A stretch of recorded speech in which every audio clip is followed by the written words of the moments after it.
Alden, it's your update and speech ni Alden dyan sa Noel Bazaar. Ito yung video. My 15th anniversary in show business, and I will be having fan meet po this coming December 13 sa Santa Rosa Multipurpose Complex po where I grew up. So mamaya pupunta po ako doon, kita tayo doon, and sana po masuportahan niyo ako with this event. And of course, we'd like to thank Ms. Mayos again, and of course, the whole organizers of Noel Bazaar for having us here today. So sa lahat po ng patuloy na sumusuporta sa Noel Bazaar, maraming salamat sa inyo, because you're not just only buying things, clothes, eating good food here.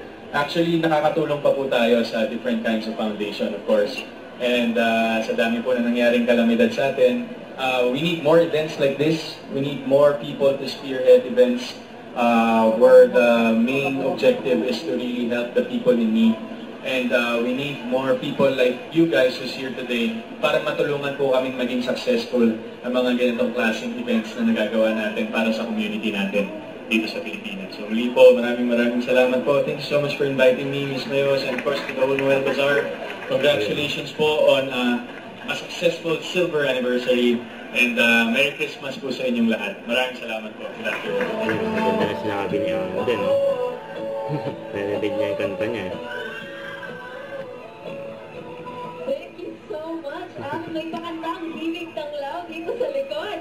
You may catch him at his booth for more tips and tickets to his upcoming fan meet. And now, to make this celebration even more festive, we have very special.